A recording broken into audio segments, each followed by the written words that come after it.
Give me my theme music.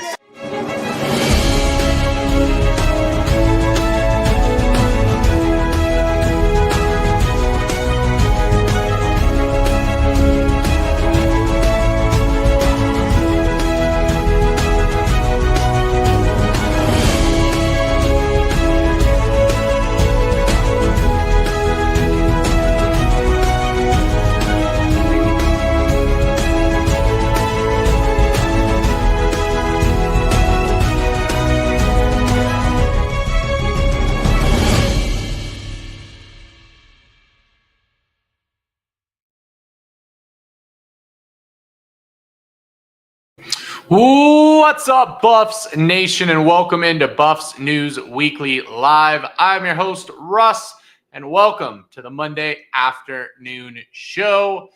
We're going to be going over the brand new summer portal, I guess you would call it, although it's just a one-time thing. We'll go over what it means, why it's happening, just so you guys understand, because I've gotten a lot of questions. A lot of people didn't know there was a portal that was opening, or the reasoning behind it. What was the purpose? What type of players are going to be in the portal? Those are all things that we're going to find out together. So appreciate you guys dropping by. Welcome in, Timothy, and hello, Kai. Appreciate you guys coming by on this Monday afternoon. So the new summer one-time portal, what is the reasoning behind this? I've been talking to a lot of people over on Twitter who are very confused at trying to figure out why there is a new portal open right now. And the biggest thing I can tell you is the reason this came about is because of the House settlement and the fact that the player group that was petitioning for the expanded rosters or a grandfathering in of the larger rosters until they at least left the school so that no new walk-ons or new players could join the programs. That failed, unfortunately, for those players. So right now there is a 105 player cap for rosters across NCAA football. And this portal is kind of created to help those players who are going to quote unquote be cut by the team find themselves a new program to play at and be able to play right away without having to sit out or anything like that. So that is kind of the purpose for this portal. It's both the 105 roster settlement, but also with the House settlement, you have the $20.5 million salary kind of cap to each team. Not really a salary cap, but still a budget that teams are going to play within. And so between that and the roster size cap, there are teams out there that are going to have to remove a lot of players. Not a ton of them are going to be scholarship athletes. A majority of them are going to be non-scholarship walk-on players. Now, what does that mean for Colorado?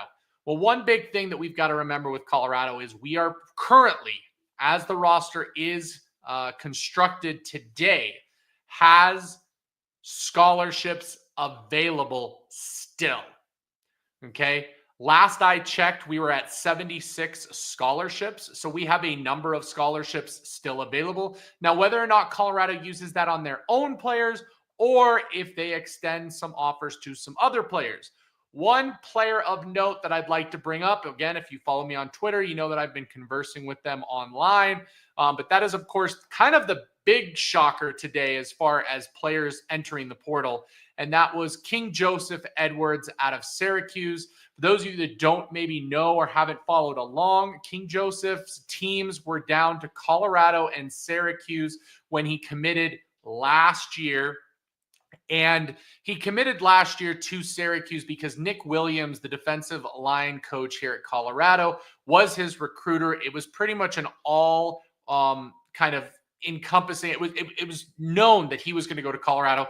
Of course, Nick Williams jumped ship to go coach with his good friend Fran Brown at Syracuse. Once that happened, King Joseph Edwards changed his tune, started visiting Syracuse, and then on decision day decided to go with the Syracuse Orangemen.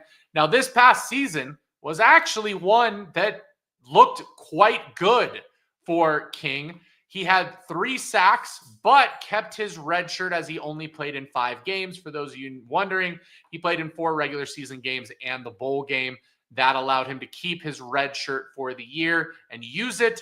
thus having 4 years of eligibility still. But in only 5 games to get 3 sacks as a true freshman, quite an achievement, quite a season for him. And everything appeared that perhaps he was going to have a bigger role. However, things have just not worked out. Now, of course, the speculation comes out of whether or not it's based on money. I'm hearing people say that Syracuse doesn't have money.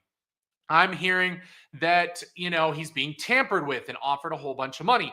Well, interestingly enough, King Joseph Edward has actually been responding to Twitter threads on Hayes Fawcett's announcement of him leaving.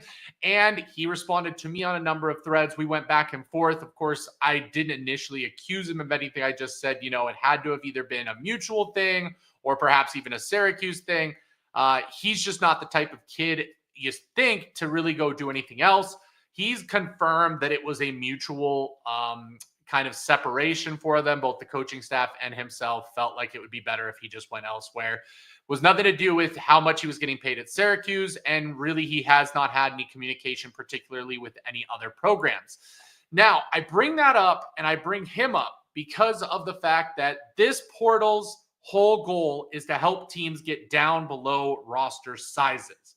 So the question is, are there teams out there that he would be willing to go to that have the roster space rather than getting rid of players, have the room to bring him in?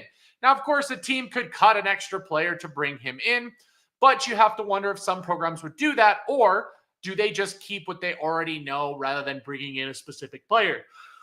The other question about that is, what was his connections outside of Coach Williams at CU? And does he still have any connections or ties to the program? Could this separation and the space at Colorado potentially mean a reunion at Colorado and bringing him back to where he was originally slated to go? Or could he end up back in his home state of Georgia at one of the programs there? I don't think that Georgia Bulldogs themselves would probably make space for him, but a Georgia Tech absolutely would be. And last I remember, Georgia Tech was always one of the teams that was in the mix, I believe, at the very beginning when we were following his recruitment. So that's one to keep an eye on. Otherwise, there has not really been any more big announcements when it comes to this transfer portal. Just so that you guys know, the schools actually gave a list of players that we're going to be quote unquote separated from. Now, if you guys want to know the name of it, it is called a DSA. Okay. A DSA is a player that they have designated to be separated from the team. The schools were supposed to put a list together. So they had until July 6th to submit a list of DSA players. And then the portal will run from today until August 5th, right before fall camp kicks off. So the whole purpose of this is just to help those team on those fringe players. Everything out there besides, obviously, I will say the King Joseph Edwards was a little bit of a surprise that happened at this point in time. Otherwise, most Power 4 front office insiders have said that they expect this to be a completely nothing burger when it comes to portals, just because it's going to mostly be marginal players who are seeking opportunities elsewhere because they're no longer going to be a part of that initial 105-player roster. With where Colorado is, if Colorado was a G5 school, this would be a prime opportunity to grab some players. With them being a Power 4 school, the pickings are going to be slim, guys. So do not expect any big fireworks when it comes to this portal. That's just the way it's going to be. This is a one-time case to just help those kind of fringe players who are no longer going to find themselves on a roster. The good news is that because Coach Prime and Colorado have been so conservative with their rosters, this shouldn't affect us very much outside of a walk-on or two perhaps being told to leave. But other than that, I think Colorado's going to be fine. You're not going to really see any players from our team that are of any impact hit that portal. But the question then becomes, could any players be brought in? My best case scenario is maybe a player or two as potential depth development pieces. But again, nothing major, like I said, because I don't think there's going to be really that many key contributors hitting the portal. So let's hear what you guys have to say once we get into the chat. Appreciate you, Robert Mathis, dropping in. Welcome in, Keith, of course. Buddy, as always. Northside, love the new profile photo with the CU. He got 3 sacks versus nobodies, but played in 3 games. Hey, here's the thing. There's plenty of players that we've had on our roster that had 0 sacks against anybody, including nobodies. The fact that he got 3 sacks in such a short amount of time as a true freshman, that's the key. It shows that there's something there. Whether that develops against top opponents, who knows?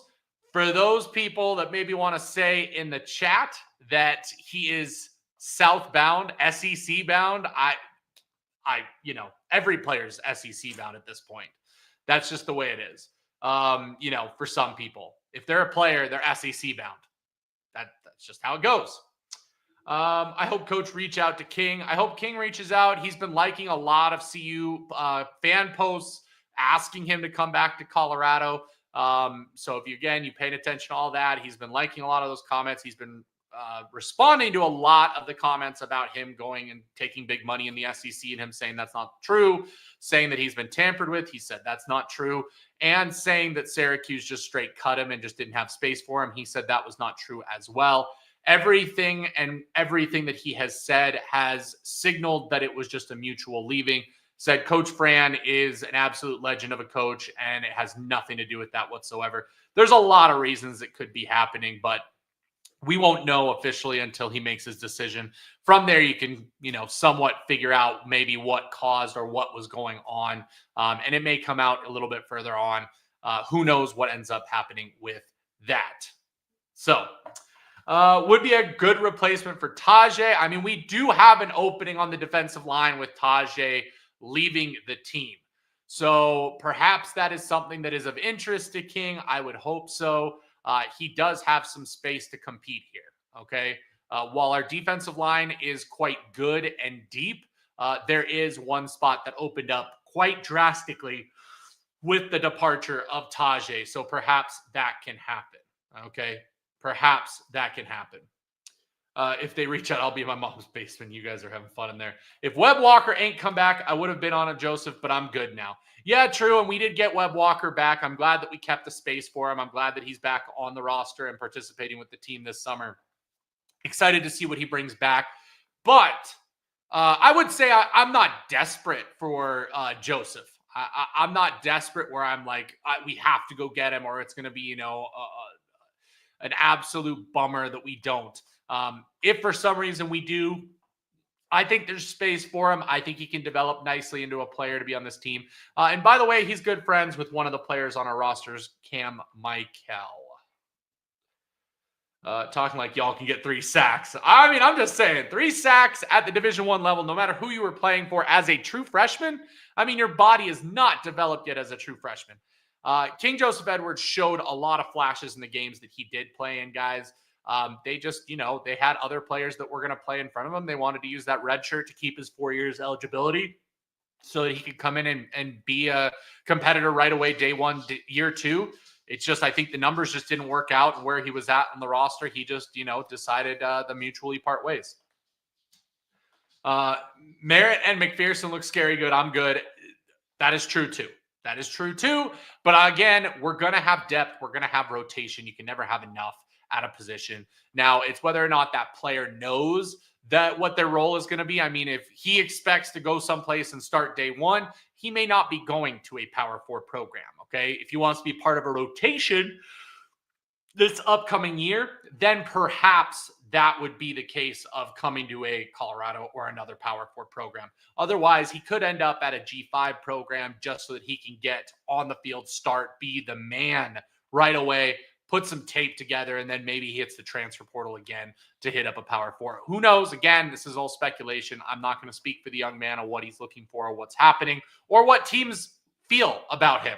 That's the other thing. We don't know what teams feel about him. There's a lot more to this than that. But it's just something interesting to keep an eye on. I don't mind more depth at that position with no harm, no foul. Exactly. If he doesn't sign with us, great, no big deal. If he does, awesome, welcome back. We're glad to have you. We'll move on from there. It'll be interesting to see if anything does happen, though, from this portal, like I said. Yeah, Colorado did have them players that performed well against nobodies, but the implied message is none of those kids are on the team or playing for Colorado. That's my point. Okay, I get that. CU could fill some needs if players have some potential upside.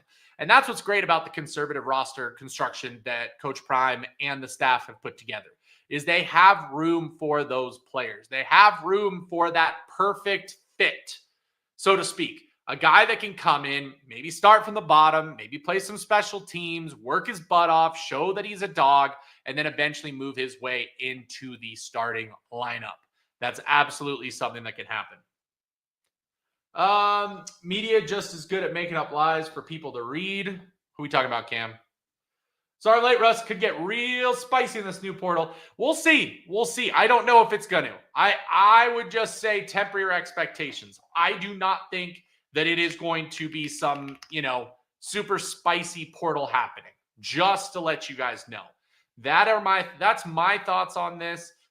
It's something to think about when it comes to the portal. I'll keep tabs on the portal for you guys. And of course, hey, we are 2 days away, by the way, from the Big 12 Media Day. So moving on from the portal information and letting you guys know what's going on with the portal, the bigger news that came out today, of course, was Coach Prime confirming that he will, in fact, be at Big 12 Media Day. It'll be one of the first in-person appearances by Coach Prime in quite a while, guys. Besides an occasional appearance on a well-off video or anything like that, he has not appeared, has not done any press conferences, has not done any publicity, really, since he, quote-unquote, became sick with what we don't know. We don't know what ailments he had, but it's very, very good news to hear that Coach Prime will, in fact, be at Big 12 Media Day, which will be on Wednesday for Colorado. They've split it up between several teams. Wednesday will be CU's turn at the media podium. And this year, Coach Prime will be in attendance. As we know, Coach Prime did not attend, year one. Last year, he was there, of course, with Shador and Travis. Mark Vassett was there. This year, very interesting crew going. Of course, Caden Salter, Julian Lewis.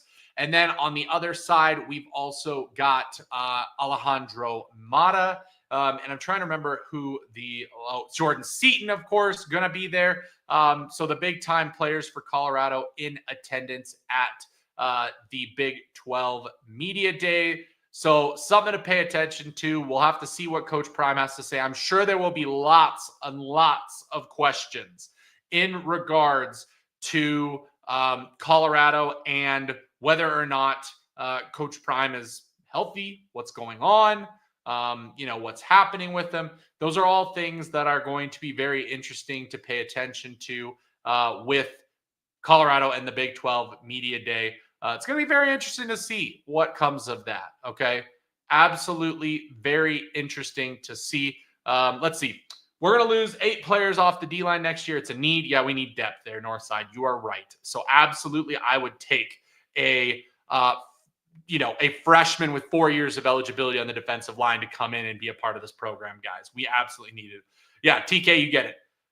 3 sacks is crazy when you have Terrell. Okay, we got to take a shot at Terrell.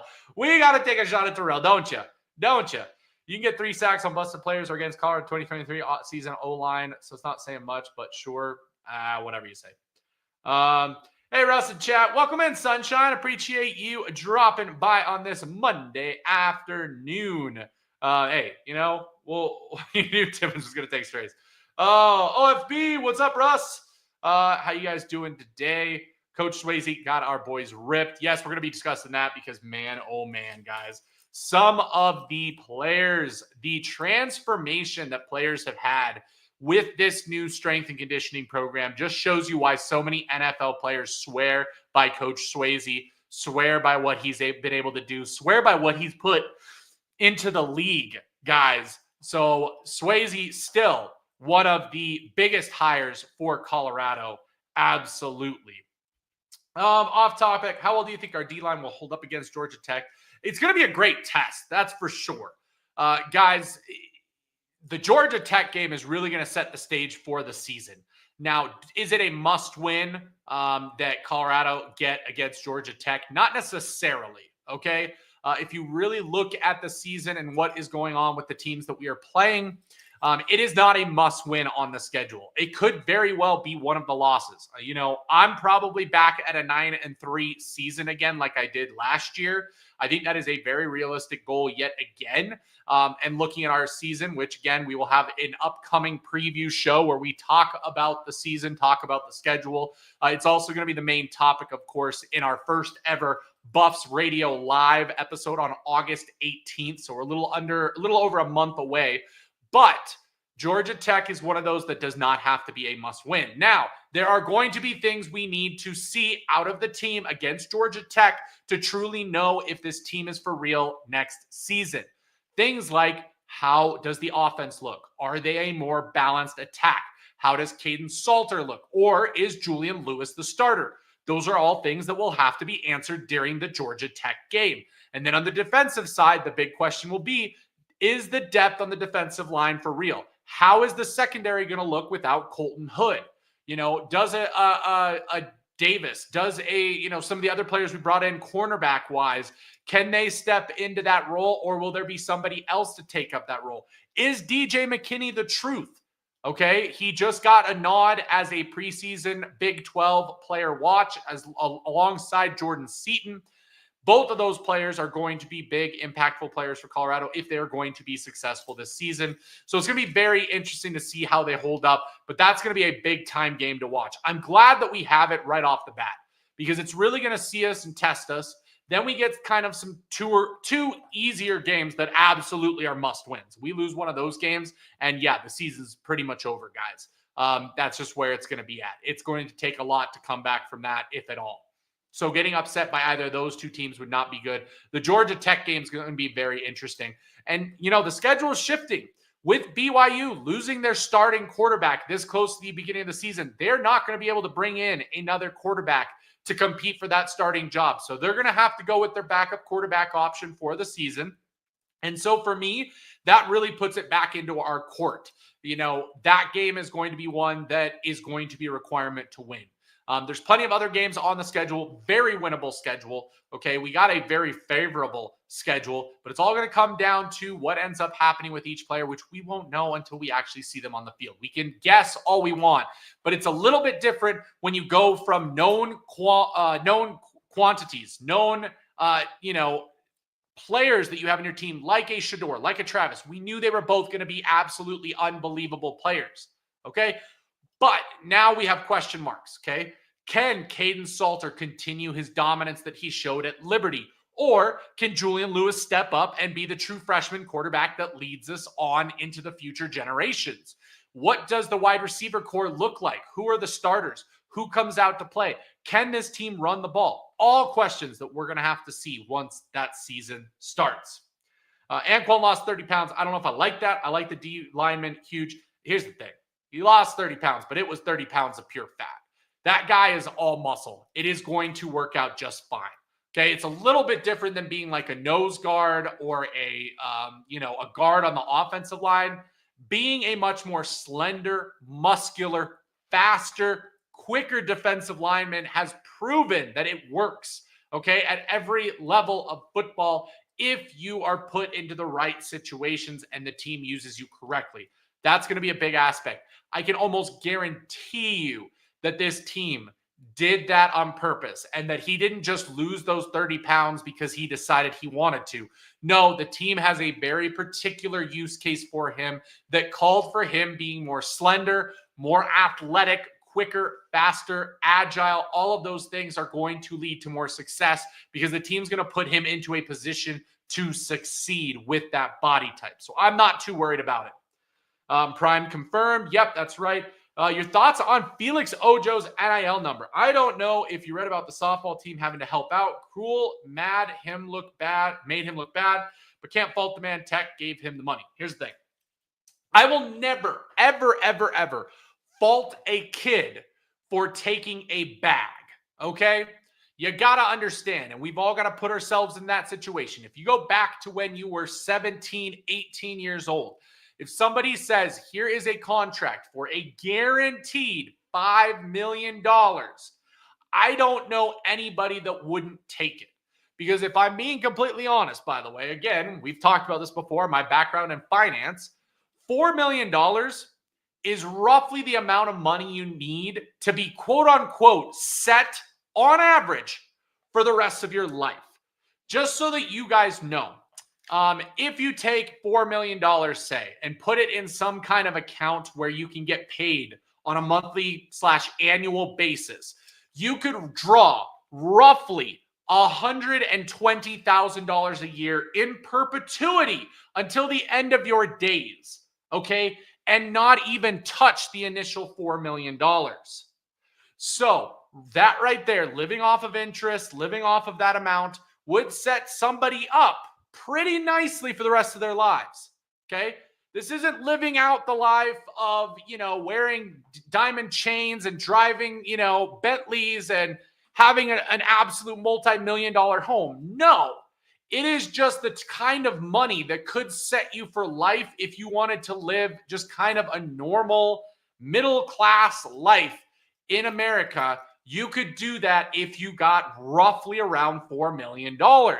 So the fact that Felix Ojo is getting paid $5.1 million guaranteed over 3 years with the potential to earn more, I don't fault the kid at all. Now, I do think that the plan was not to go to Texas Tech originally. Okay, I think that they swooped in with the money and the kid could not say no to it. Okay, and after seeing how he performed at that event and how bad he looked on occasion there, I mean, he has the athleticism to become a very good offensive lineman, but right now his technique is just not where it needs to be. Okay, so that can be coached out of him. Let's just hope that the coaching staff at Texas Tech is good enough to coach that out of him and develop him into a great player, because the blueprint and bones are there for Felix Ojo. That is what Texas Tech paid for. The question is, can the player follow through and can the team follow through in developing him to become that top player? He is no Jordan Seaton, just FYI. Okay? Jordan Seaton already had the body and the technique to be able to come in day one and play. Felix Ojo, a little bit different. He's going to have to develop a little bit more to truly be ready. We'll see what happens over the next year and whether or not he's ready next spring or whether he's going to take some more time to develop. But like I said, I don't fault a player for going after the money, but I will also tell people that that is also not what Coach Prime wants. He does not want somebody who wants to come to this program just to make a quick buck. He wants somebody who can look at the long picture, that can look way out in the distance and see other potential for themselves rather than the upfront potential. That's what we talk about all the time. Buffs culture scared the crap out of everyone today. Posted a breaking news about Jordan Seaton. Everyone thought he hit the portal. Oh, gosh. Don't listen to those people, okay? Unless it is DNVR, Adam Munster, Tiger, Brian Howell, on three, fine, Hayes Fawcett. Unless those guys post anything, do not look into anybody else's accounts, including my own. Okay, guys? I'm not going to be giving you guys insider information. That's not what my channel is here for. That's not what my information is here for. That is not my goal. So just know that before you, get too scared when stuff happens. What's good, Fadama? D? Appreciate you. Felix Ojo's trash will be a bust. These dudes let them stars get the heads. His ass got torn out of frame at the little practice he did. And here's the thing, Rad. He got absolutely torn up at that event, and he still walked away with $5.1 million, which is $5.1 million more than you and I probably have. Okay? So the fact is that kid took the guaranteed money from a team that thought, we can do something with it. And if it doesn't pan out, he still got $5.1 million. Let's just hope that the kid has some smart people behind him to make sure that he doesn't spend it all until he knows exactly what's going on with his career. Media is going to hammer Coach Prime about his absences. He's going to get a lot of questions, guys. He's going to get a lot of questions about what's been going on, about recruiting, about not being around the team, about has that hurt the team in any way. Those are all things that he's going to get asked constantly. Prime got to come back sometime. Missing the whole summer is crazy for a head coach. Glad he's going to be there. Yeah, it seems like Coach Prime is finally back in the mend and finally back. He tweeted again last week, I'm coming. And then, of course, confirmed that he will be at the Big 12 Media Day. So it seems like he has turned a corner and will be back with the team starting next week. Okay. Seaton, too solid to hit the portal. He felt betrayed when Cash hit the portal. See, I don't think he did. I don't think he blamed Cash because the team was not going to give Cash a scholarship yet. And I will be honest, out-of-state tuition at CU is not cheap, guys. It wasn't like Cash was making all this money that he could easily pay for it, easily pay to live in Colorado, live in Boulder. Those are not easy things to do as a walk-on. So anybody that's a walk-on at CU is living a very tough life. I will tell you that. There's a reason that there are people tweeting out that, Shiloh is hooking up players with stuff and Shador has hooked up players with stuff. Those are massive gets for those kind of fringe roster players that aren't getting much. And it's a really, it goes to show you what great teammates they actually are, that they have all this money. They're willing to share it with their teammates who are going to battle with them, knowing that they're not getting as much. So all of those things are really important. I don't blame Cash for leaving. I'm excited, hopeful we'll get the depth we need. Lady C, welcome in. Appreciate you guys. Time to glaze on CU content, baby. That's right. That's right. All we're doing is glazing 24/7. Colorado again will be the center of media days, even without Shador and Travis. Oh, 100%. 100%. I can't believe Manoa Fapusa chose Arizona over CU. I absolutely can. I absolutely can. Literally, I said that him especially, I said it last week, I think he's going to Arizona. It's been that way. We kind of came in at the end of his recruitment cycle and tried to push for that with the Peckos, with Coach Pecco, and tried to push for that, okay? T.I., the guy from Colorado who also has that Polynesian descent, that one's a little bit different. I think we have a better chance at him, but I still can't tell you whether or not we for sure are getting him, okay? But Fapusa, I said all along, was going to go to Arizona. That's not a shocker. It has nothing to do with their record last year, guys. It has nothing to do with their team. It all has to do with where the kid is comfortable. I don't know what you guys don't get. There's been a long history of Polynesian players at your Arizonas, your Utahs, your Oregons, your Washington State, your UCLA, your Cal, your USC, okay? Those kids are comfortable in those situations. They have people they know players on those teams. It is not having to do with anything else other than how comfortable they are on a specific roster.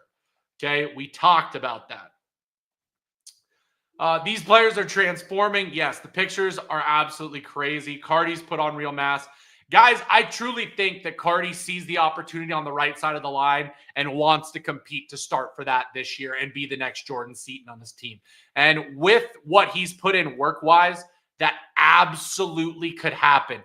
And if it doesn't happen right away, if an injury happens, he could be the very first guy up to take that spot. So I'm happy to see that Cardi is working his butt off. That kid deserves all the credit in the world. He has absolutely transformed himself and made himself ready for Power 4 football. So congratulations to Cardi. I mean, always congratulations and big props to the staff.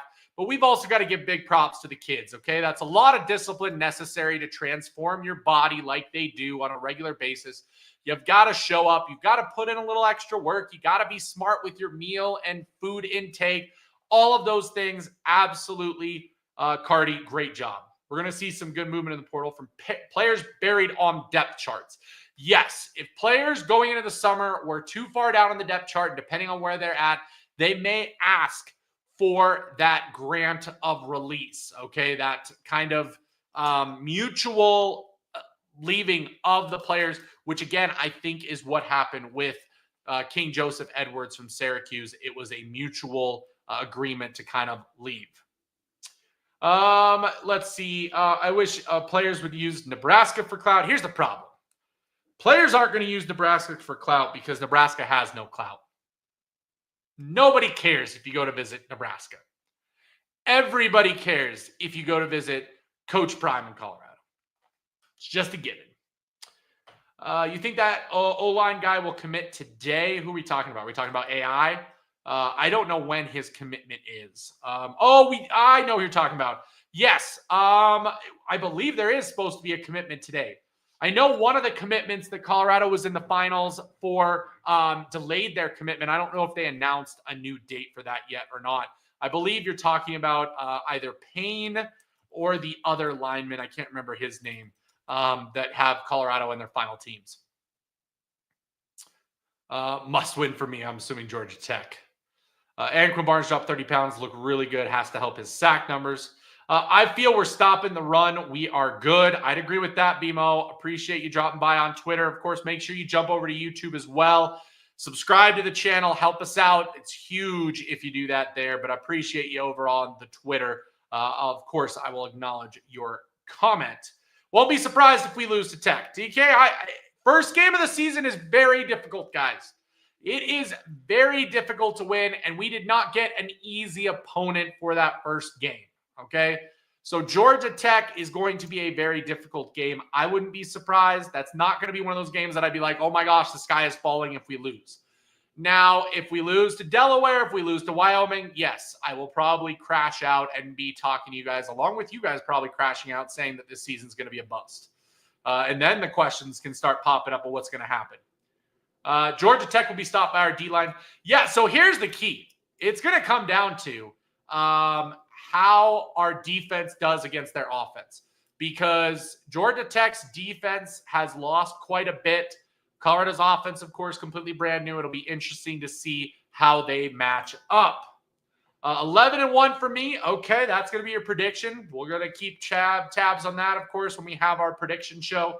Nebraska ain't that special to be used for clout. Exactly. What's up, King John? Appreciate you dropping by. Looks like the names got updated again. So I don't know what was happening that last stream last week where I was getting all different names for you guys. My assumption was it was Twitter or something else, but like to see that. Georgia Tech 31, CU 13. Wow. Say not. You're saying they're not even going to be close. We're going to get blown out by Georgia Tech at home in Boulder. See, if it was in Georgia Tech, I could maybe see that score being accurate. But in Boulder, it's going to be very hard for a Georgia Tech team to come and do. Just saying. Georgia Tech will not be ready to Boulder elevation in game one with the speed CU has. Yep, it's got to be about speed. It's got to be about speed. Welcome in, Sunshine, with the wave. Yeah, you were here earlier making a comment. Appreciate you dropping by. A lot to see, says Shiesty. A lot to see indeed. It'll be a low-scoring affair overall, and I think it very well could be. Like I don't think it's going to be this score either. I don't think it's going to be this score. Maybe 28-17, and I would think that was even a high-scoring game. Georgia Tech will definitely not be ready for that Colorado elevation. I could see that absolutely. Georgia Tech going to be sucking wind in that game one. That's the other thing. I mean, a lot of players, they're going to have to be in great shape coming in that game one. Elevation, coming to Boulder, the crowd, the home opener, a lot of things going against Georgia Tech. Again, if it was in Georgia, if the game was at Tech, I would be screaming a bigger tune there. I absolutely would be. Okay? Absolutely would be. Don't give a damn. You don't understand how elevation works. Okay? That was a late season game. God, there's a difference between game one and a late season game. Okay? You're not game conditioned yet. For game one, add in the elevation, not going to be easy. K-State game at the end of the season, yeah, not really paying attention to that.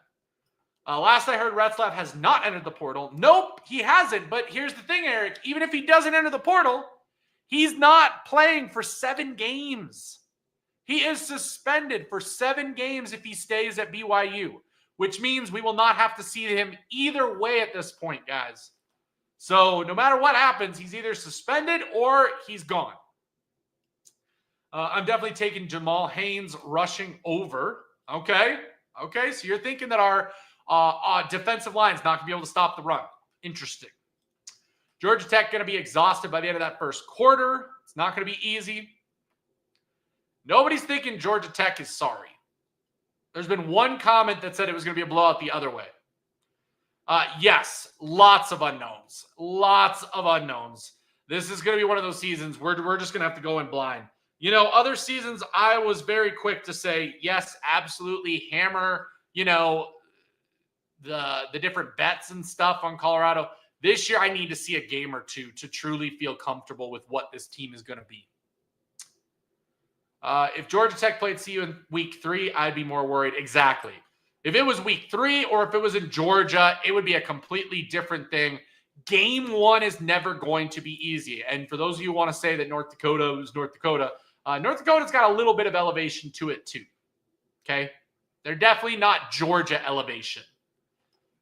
So North Dakota's got to play at places like Montana that have massive elevation standards, and Idaho and these different teams up north that have that. So, if somebody wants to bring up the opener last year and how close it was, you're not really paying attention either. Being slender means more mass, moving quicker. Retzlaff need to hop his horny ass in the portal. Oh, guys. Can't take Georgia Tech lightly. Oh, absolutely not. Guys, Georgia Tech is the type of team that could cause Colorado a lot of problems. Okay? Absolutely cause Colorado a lot of problems. If I knew more about our offense, I would feel much better about the game. But it's going to come down to the defense, as it probably will for a lot of games. For a lot of games, it will. Georgia Tech 24, Colorado 6. Okay, 24-6 for Mike. I don't know, guys. Georgia Tech is a different animal. They absolutely are. Like I said, I'm not taking them lightly. I said it wouldn't be surprising if they lost. I won't take Georgia Tech lightly, but people are looking at the elevation factor Georgia Tech will need to deal with. That's all we're looking at. It's not going to be easy for Georgia Tech either, is what I'm saying. Like I said, if it was in Georgia, I'd be singing a different tune. Okay? I'd probably flip-flop my score from that 28-17, 28-20 score and put it in Georgia Tech's favor. Mike, how is Ravioli doing? Get the tire off his belly. I love it. Love the Nebraska slander, as always. Also, shouldn't practice on turf and playing games full speed on turf be different dynamics? It can be, King John. There's a lot of factors into that. I mean, they'll be practicing on the field probably a lot more this year leading up to games because of the turf, just FYI as well. But I totally get it, in-game versus out-of-game, absolutely. I like laying on the ground like Ojo with my legs open. Oh, my gosh, you're golden. Nebraska doesn't even have a top 15 player in NCAA 26. And we've got the number 2 offensive lineman. For those that haven't seen it, NCAA 26 has come out, and the number 2 offensive lineman in the game is Jordan Seaton. As a sophomore, people. As a sophomore. Oh, now, one thing I was sad about, one of the tight ends that I really wanted us to go after in the transfer portal, Kazoil, he's the number 2 tight end in the entire video game. Sucks to have missed out on that. Also, DJ McKinney's our number 2 best player on the team, looking really good. Caden Salter's an 88 overall. He's a top 15 quarterback in the game, guys. Top 15 quarterback still. Says a lot about Caden Salter and what people know about him, by the way. Baylor stopped throwing deep balls. NDSU, they play in altitude. Yes, NDSU does. We almost lost to Baylor. Reminder that when we talking about elevation. Was Baylor a home opener? I thought North Dakota State was. Again, a couple games in, a little bit different than the very first game of the season. With all the receivers down, had K-State on the ropes. We were up 3 minutes left or so. Yeah, people forget that the K-State game, if we don't lose half of our receiving core for that game, including, by the way, Travis Hunter, I think that game turns out a little bit different. Just a little bit. But let's ignore that fact, okay, and act like we got somehow, beaten down by Kansas State. 8 or 9 games this season, Nebraska. Just remember that freshman beat Shador by halftime. Your offense beat Shador. Don't say that Raiola beat Shador, okay? Because he missed some wide open plays that could have been a blowout because he held on to the ball too long. Okay, Mike? You guys have a great team. You won that game because your defense was good. And you had some really good players on the defensive line that had great seasons, even though the rest of the team did not show up as well as they should have during that season. I watched plenty of Nebraska football to know what I saw. Raiola had flashes, but he started out not so hot. Okay? Don't act like Raiola was the reason you won that game. Team are playing a lot faster pace with their conditioning being dialed in. Baylor wasn't the first game. The first game always sucks for everyone because you're not in top shape yet. Exactly. Game shape is different than regular practice shape. That first game is always difficult. And you add in elevation, and it gives Colorado just a slight leg up over the competition. Georgia Tech game. Can we stop the run? Linebacker play, Caden ability to throw, O-line play, and our run game. Absolutely, those are the keys to the game. Those are all those parts. If we can answer good in Colorado's favor for each of those, then the game is going to go Colorado's way. It's going to go Colorado's way. Hopefully kids are smart enough to actually put that money in the S&P 500 or something. Correct. Hopefully they have some kind of financial advisor, somebody doing that to just say, hey, let's put it into these accounts, live off the interest. I will set it so that you get payments every year. Guys, kids could be set for life. Georgia Tech, not worried about that altitude. They are out in that Atlanta humidity, and CU is in climate control bubble every day. Morrissey, humidity and altitude are completely different, just FYI. They are completely different. It's why when Colorado went to Texas, I did not say Colorado was going to have an advantage playing at sea level. I said they were going to have a disadvantage because they were playing in humidity. Because they're two different animals. Okay? Playing in humidity is one thing. Yes, that heat is very difficult to play in, and your hydration levels are terrible. But playing at altitude has more to do with your respiratory system than it does your hydration levels and your ability there. Two different things. Two different things. Just FYI. Very, very different. Nebraska using tractors for recruiting is diabolical. Yep, elevation, two very different things. Hey, that's how we get down in Nebraska, because would have liked him at Texas or OU. Are we talking about Ojo, TK? That's why Florida and Georgia kids have a rough 2 weeks with conditioning when at CU. Oh, they get killed that first week. Every one of those kids from the South, when they have that first week of workouts, are puking in Colorado. Ojo number is agents. It includes room, board, food, etc. Inflated to look better. Could be that's true too. We got Julian Lewis and we got Jordan Seaton. So we are getting dogs. We are getting the top dogs. So every time. We're not getting every single top dog. Jesus. Every week it's the same thing. Every week it's on repeat. Same thing, same time. Worried about our linebackers. We got all finesse tacklers, no real brick wall stoppers. We don't know that yet. We don't know that yet because I could have said the same thing about last year. I was worried about Levonta Bentley pairing up with Nikai Hill-Green. Both of them played their parts perfectly. I think we have to wait and see what happens there. You got to give it to me when I said Shedeur would never go first round. Hope he gets to see the field in preseason a little bit. Here's the thing, though, Mike. He didn't go first round because he wasn't a first-round talent. That wasn't why he didn't go first round. It was obvious he got blacklisted, and it's already come out that way. It has. Like, that's just the thing. Like, Shedeur is balling for Cleveland right now, and he's going to make somebody look really good. And a lot of teams look like idiots for blacklisting a player for Coach Prime.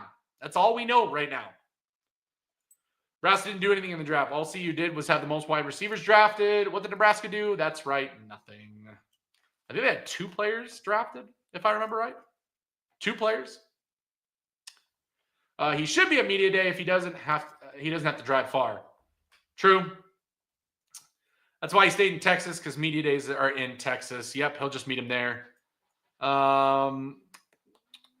Benedict Hood, Gualo. I love it. I love it. Yep, he's had ties at Arizona this whole time. I said that, guys, from the get-go. You know what? If Nebraska doesn't have success, they very well could see the end of Matt Rule. We'll have to see what happens. I'm going to skip ahead a little bit in the chat because you guys are way ahead of me here. You're not dumb. The only thing I can see is the altitude being a factor, so I can agree with that. That's all we're saying. That's all we're saying. That's the one thing that Colorado has got going for it going into this game. But not saying, that's it. Fans mad at Cash are insane.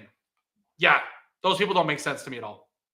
Hey, appreciate it, Northside with the super sticker $2.99. Also, big shout out to the members of the channel. You can, of course, become a member of the channel.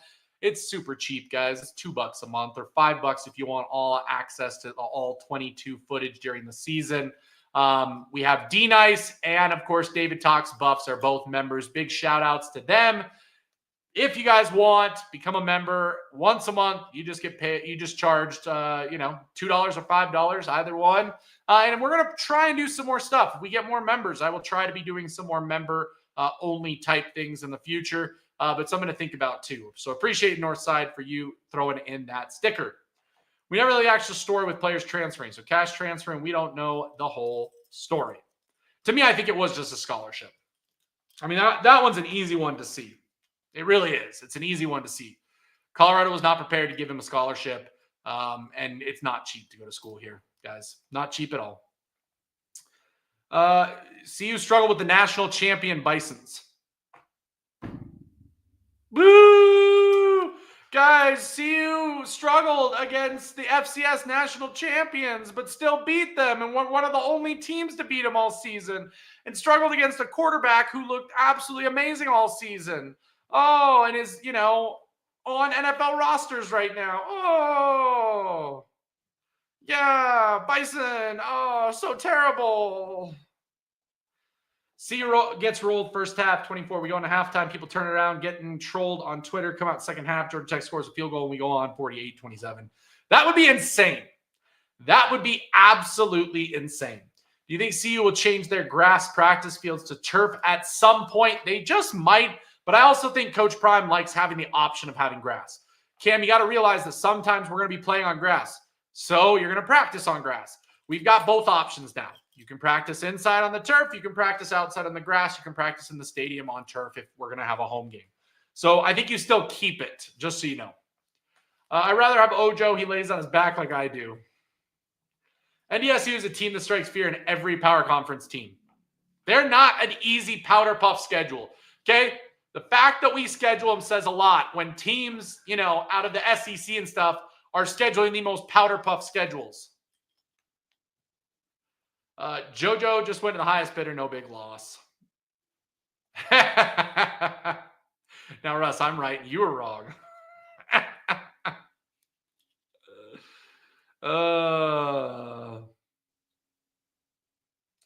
What else we got, guys? Gee, why so many of y'all don't act like elevation conditioning isn't a thing? We saying air doesn't exist either. There's a reason that by the way, just so you guys know, if you didn't know this, I guess I shouldn't assume that you guys would know this. But Colorado Springs, Colorado is home to the Olympic Training Center for the United States. Do you know why it's home to the Olympic Training Center there instead of Georgia or the South or Texas? It is because of high elevation training and what it's able to do for your lungs. It's scientifically proven. Training at altitude makes you a better athlete overall. It's a given, guys, okay? And I have lived most of my life in the state of Colorado, and the amount of people that complain when our sports teams win championships that we should put an asterisk next to that championship because of altitude. Heaven forbid the Denver Nuggets and Colorado Avalanche win championships in the last 5 years, and everybody throws a hissy fit saying it's not fair we play at elevation. Happens all the time. People in the comments yapping, they better ask real players when they play in Colorado. CU just have to take advantage of it. Every team does. You have an advantage. We have a home field advantage in Colorado, a home court advantage. Utilize it correctly, and it will help you vastly during your home games. That's why I'm a little surprised that we haven't made like the top 25 toughest places to play thing. But again, in like a game like NCAA 26, where they don't do climate effect on players' conditioning and fatigue, it's not going to matter because it's a little bit different. It's not about the noise. It's about the effect on a player's body when they come to Colorado. 121 yards of second half offense. That'd be pretty good second half. Pretty good second half. Mike, you don't give a damn. We're officially the most insufferable people here. Gualo, what are we thinking about? I'm 37. I live in my mom's basement. I could have guessed that.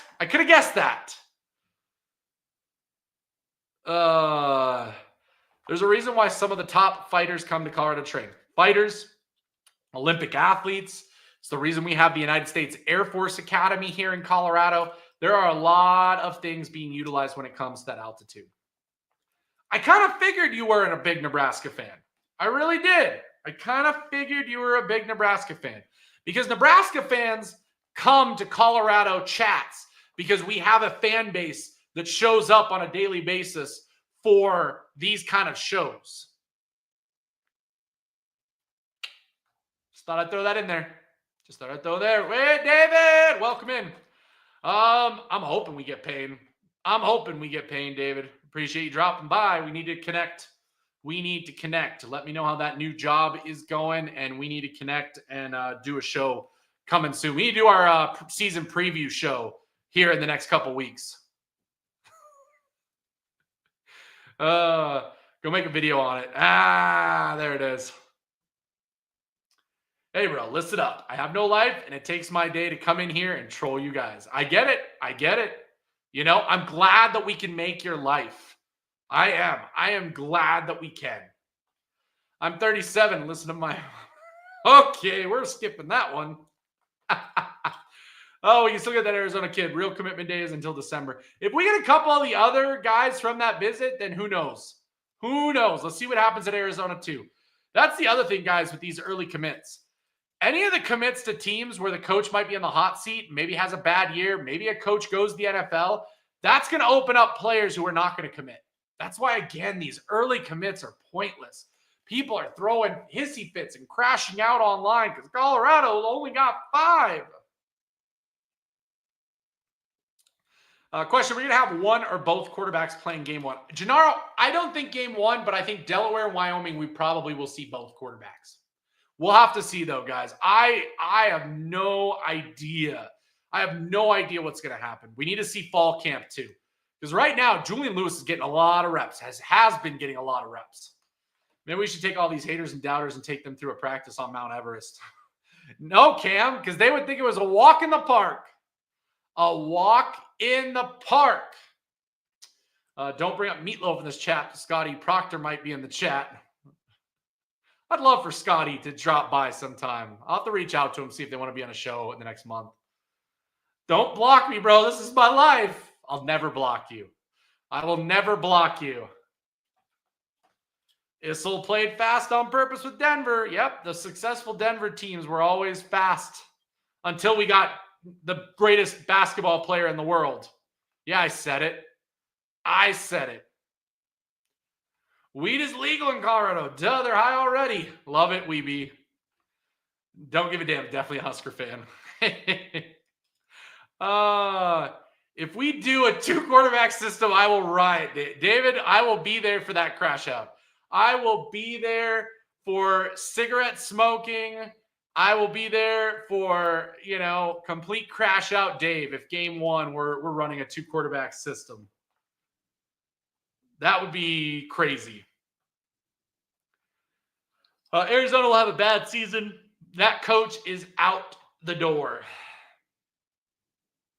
Wait, who committed? Did Payne commit?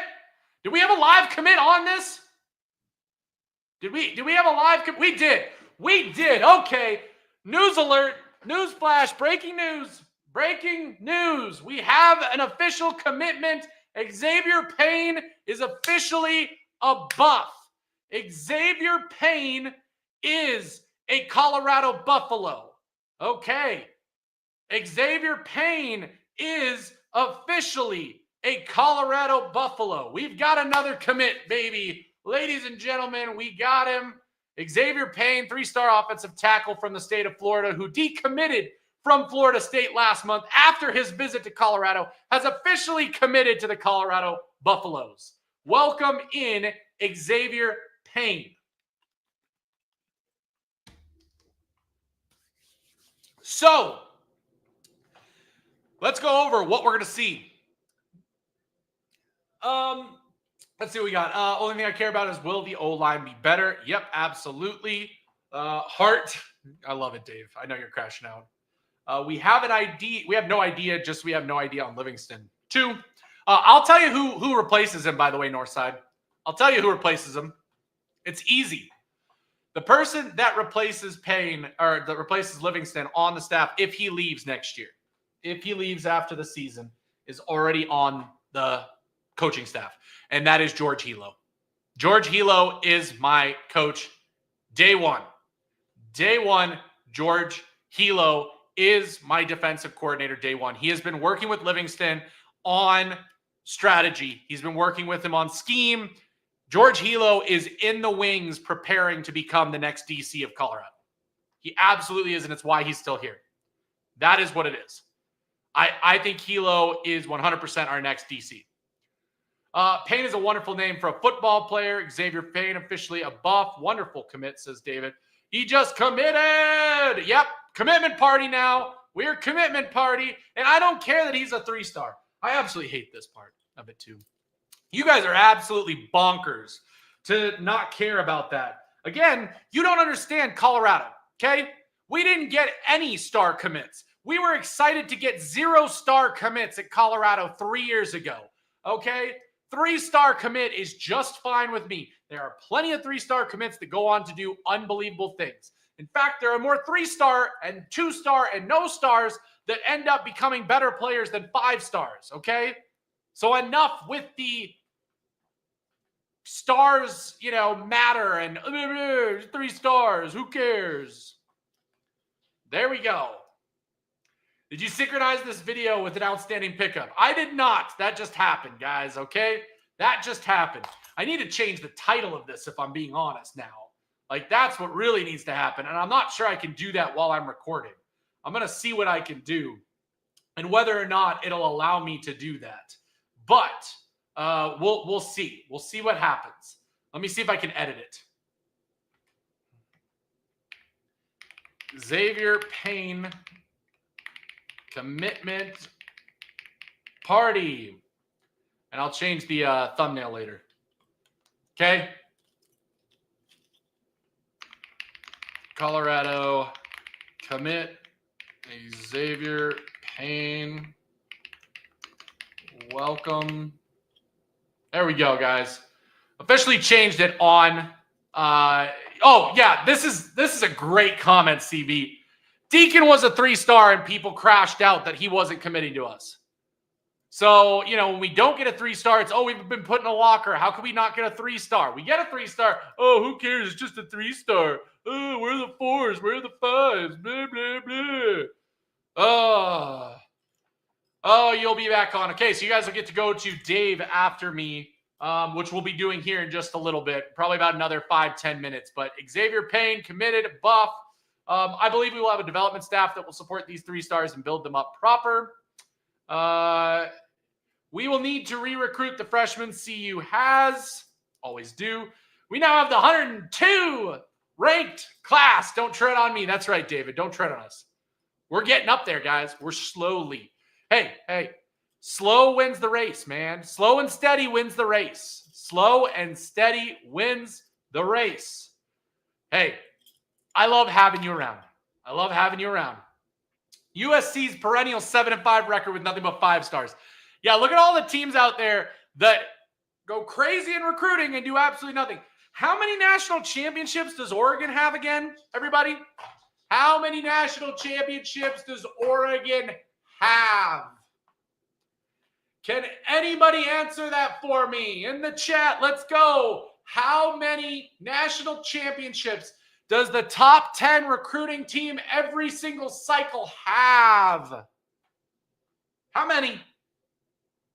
I don't think it's that people knock 3 stars, but recruiting staff will tease it like it's a 6-star and then nothing happens. I get that too when it happens. I do. That's right, Northside. What does the O stand for at Oregon? That's right. It stands for 0. A big old 0. 24/7 didn't include Payne yet. It'll be top 100. Yeah, we were one of, I was about to say, we were one. People have been making so mad that we're in the hundreds before this. So absolutely it's coming. That's right. Throw it in the chat, everybody. Throw it in the chat. Let's go. Morgan from Bama, signed with Bama is not shocking. What is shocking is CU was in the conversation. I said that too at one point. Don't give a damn, wasn't on that stream, but hey, let's not worry about that. Could you imagine if Coach Prime was at Oregon with the Nike money, with unlimited resources to do whatever he wanted, with everything, like literally everything at his fingertips, could probably get away with anything, absolutely anything, what he would be able to do. Oh, good God, would that be insane? Oh, good God, would that be insane? Welcome in, Coach Dre. Appreciate you dropping by. Techly T, of course, dropping by. What is good, everybody?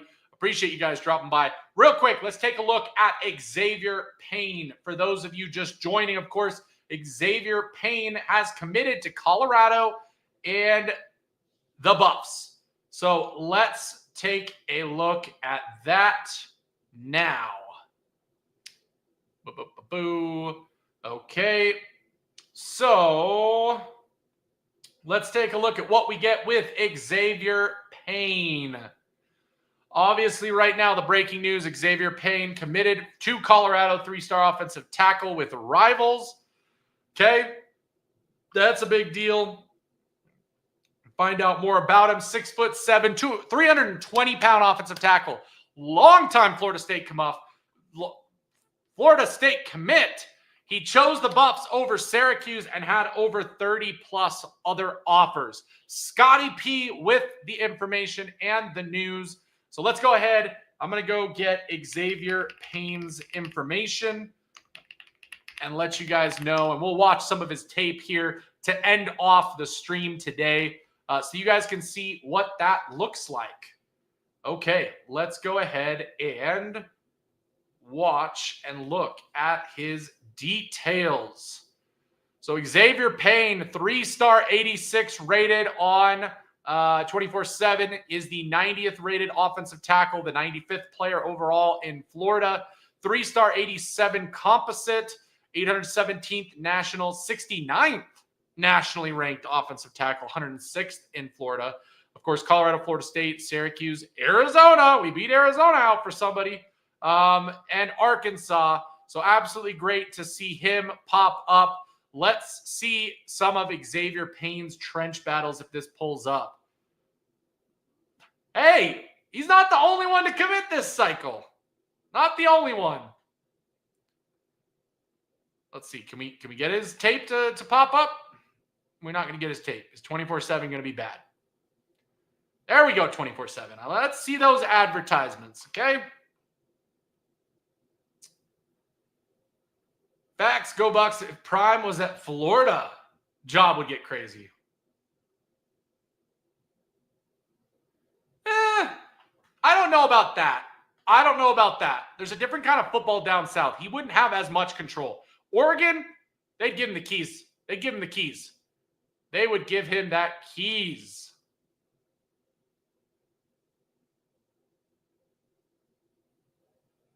Okay. We're going to be able to see this. Let's find out more about Xavier Payne committing to Colorado over this. Let's see if I can find if he has a huddle or not. I want to take a look at his stuff. There it is.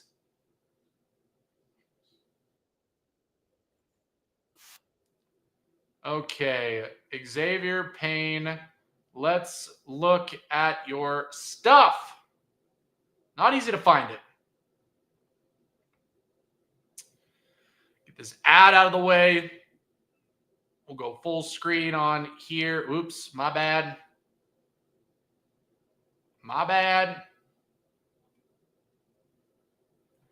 There we go. Okay, let's take a look at Xavier Payne and what he brings. Oh, good God. Did he just kill somebody?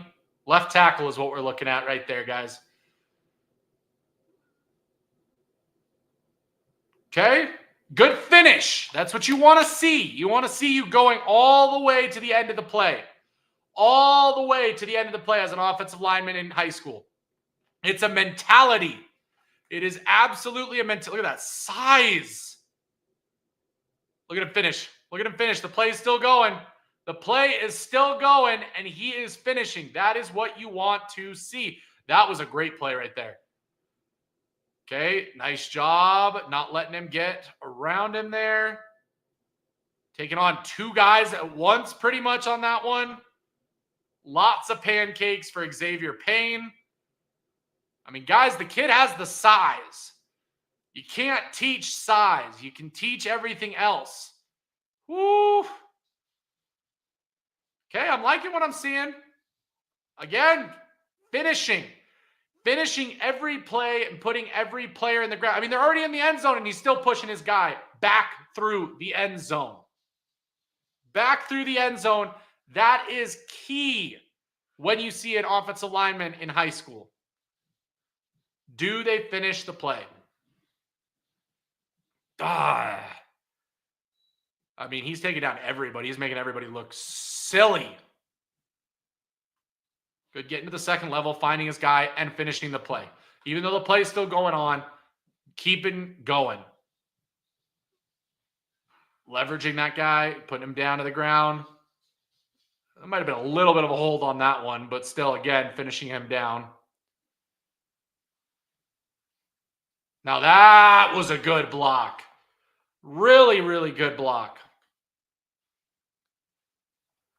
So yeah, overall, excited to have Xavier Payne, excited to add him to the offensive line room for Colorado.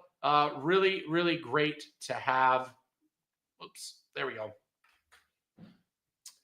Okay, what do you guys got here? What are you guys saying about this right now? He played at Jones School in Orlando. They played for a state title last year. He's the real deal. Love hearing that, Coach Dre. Love hearing that. Thank you for that input, and thank you for that information there. Who's this TI kid? TI, it's Tuafana Imani. It's something really long, goes by TI. He's the #1 player in Colorado, guys. Cherry Creek defensive lineman, Polynesian player from Cherry Creek High School here in Colorado. He's the #1 rated recruit, 4-star across the board, whereas Deacon Schmidt is 3 4-star. He's rated #2 or 1, depending on what you look at. But TI truly is the #1 player in the state. He is somebody that Colorado has been going after harder more recently. Again, they got in late. They were one of the late offers to him. They were not on him early like they probably should have been, and like they should probably start doing with more Colorado kids. But that's going to be one to watch, okay? It's going to be one to watch. His quarterback is a Miami commit. Interesting. Yeah, #1 defensive tackle in Colorado. That's what we're talking about. Tech about to drop $5 million on him. Are we talking about Xavier Payne or are we talking about TI? Because that'd be hilarious. They've got the money, I guess, and they're spending on whatever player they can find.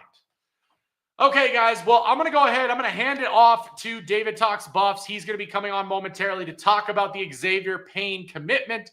I appreciate you guys joining, being a part of the conversation. We talked about the new transfer portal, Coach Prime to Big 12 Media Day. We talked about recruiting and, of course, the commitment live on the air of Xavier Payne to Colorado. We broke it here if you guys were watching, so we appreciate you guys.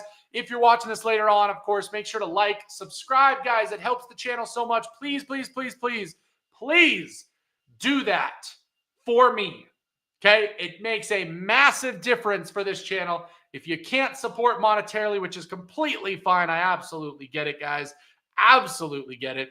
Hey, a like is free. A like and a subscribe is free. That helps out a ton. So I appreciate you guys. We're going to be back on Wednesday, possibly Thursday. Depends on what happens with the Big 12 Media Day. But I'd like to do a stream to talk about the Big 12 Media Day and what went down. How did Coach Prime answer the tough questions? What were the questions being asked? And what happened at Big 12 Media Day. It's going to be very interesting to get a lot of information out of there before fall camp starts. So until then, for Buffs News Weekly Live, I'm your host, Russ. As always, Sco Buffs.